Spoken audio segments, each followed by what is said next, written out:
Perkenalkan, nama saya Dani Haji Hermawan, asal instansi Dinas Pekerjaan Umum dan Penataan Ruang Kabupaten Trenggalek.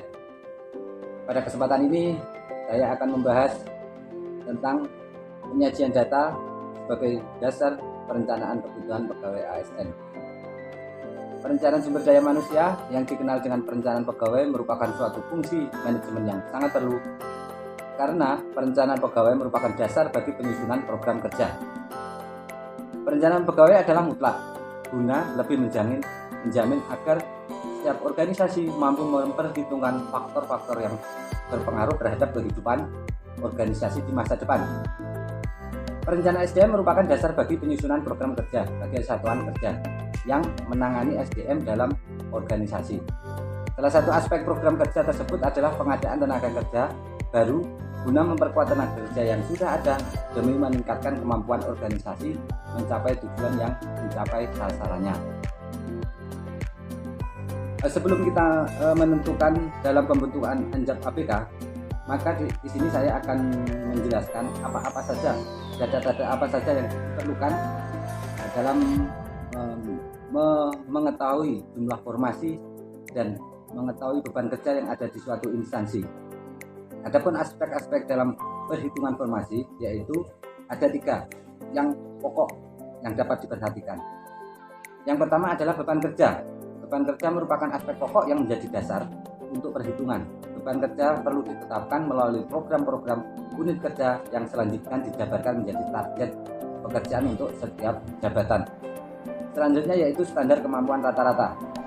Standar kemampuan rata-rata dapat berupa standar kemampuan yang diukur dari satuan waktu yang digunakan untuk satuan hasil. Standar kemampuan dari suatu waktu itu disebut dengan norma waktu, sedangkan standar kemampuan dari suatu hasil itu disebut dengan norma hasil. Dan selanjutnya yaitu waktu kerja.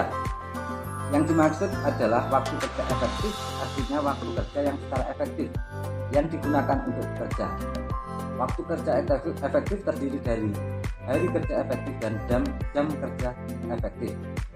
Adapun hari kerja efektif itu adalah jumlah hari dalam kalender dikurangi dengan libur dan cuti.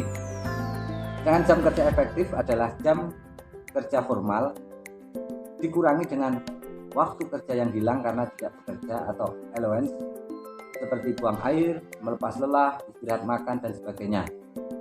Allowance diperkirakan rata-rata sekitar 30% dari jumlah jam kerja formal. Kemudian dalam perhitungan jam kerja efektif sebaiknya itu digunakan dalam ukuran 1 minggu. Yang selanjutnya, di dalam penyusunan kebutuhan jumlah formasi maka akan dibutuhkan data yang didapat dari instansi atau daerah pengusul. Adapun data-data yang diperlukan yaitu antara lain yang pertama, besetting. Besetting adalah jumlah pegawai yang dimiliki pada saat ini. Dengan mengetahui besetting suatu daerah, maka akan diketahui jumlah pegawai atau jumlah PNS pada saat ini juga. Yang selanjutnya data yang dipergunakan adalah data kelembagaan atau SOTK. SOTK yaitu struktur organisasi dan tata kerja. Dalam kata lain adalah suatu susunan dan hubungan antara tiap bagian seperti serta posisi yang ada pada suatu organisasi atau perusahaan dalam menjalankan kegiatan operasional untuk mencapai tujuan yang diharapkan dan diinginkan. Data yang selanjutnya yaitu data batas usia pensiun yaitu BUP. Pada dasarnya seorang pegawai negeri sipil atau PNS yang telah mencapai batas usia pensiun diberhentikan dengan hormat sebagai PNS. Batas usia pensiun menurut Peraturan Pemerintah Nomor 11 Tahun 2017 tentang manajemen pegawai negeri sipil yaitu 58 tahun itu bagi pejabat fungsional ahli muda, pejabat fungsional ahli pertama, dan pejabat fungsional keterampilan.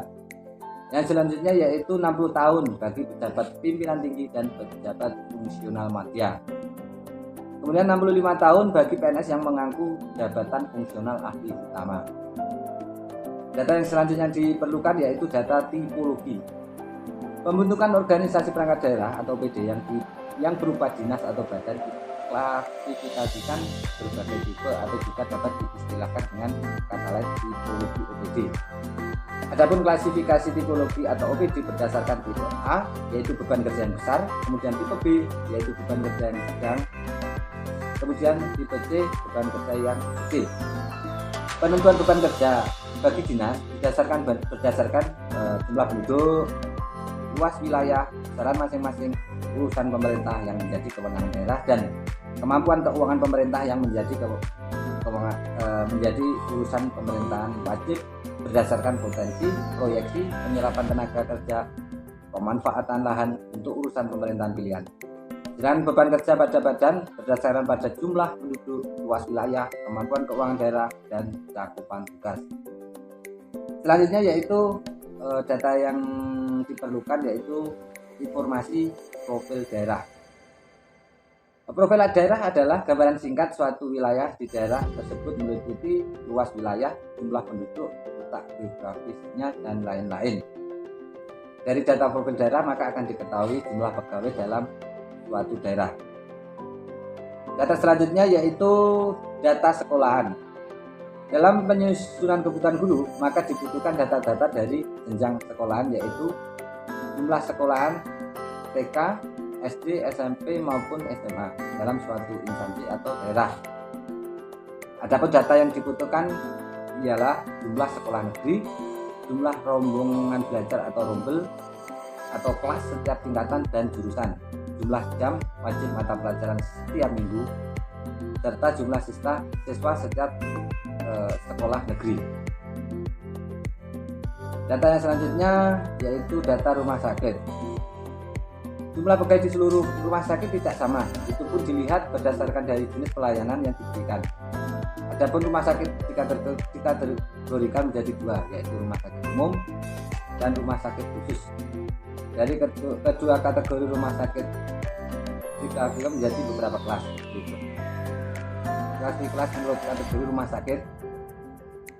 Rumah sakit umum itu dikategorikan menjadi 5, yaitu rumah sakit kelas umum A, kelas umum kelas B, rumah sakit umum kelas C, rumah sakit umum kelas D, dan rumah sakit umum kelas D Pratama.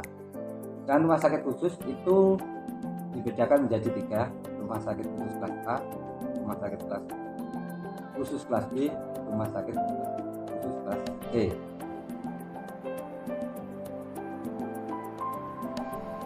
Selain data rumah sakit, maka juga diperlukan data dari puskesmas. Puskesmas dibagi menjadi 3, yaitu puskesmas perkotaan, puskesmas pedesaan, puskesmas terpencil. Kemudian dari semua hasil data-data tersebut itu akan diproses selanjutnya dalam pengolahan data. Adapun pengolahan data tersebut dengan cara penyusunan ke dalam formulir sehingga dapat dihitung jumlah pegawai yang dibutuhkan. Sekian pembahasan dari saya mengenai data-data apa yang diperlukan dalam mengetahui jumlah suatu formasi dalam instansi atau badan di suatu OPD. Ada kurangnya saya mohon maaf. Sekian. Assalamualaikum warahmatullahi wabarakatuh.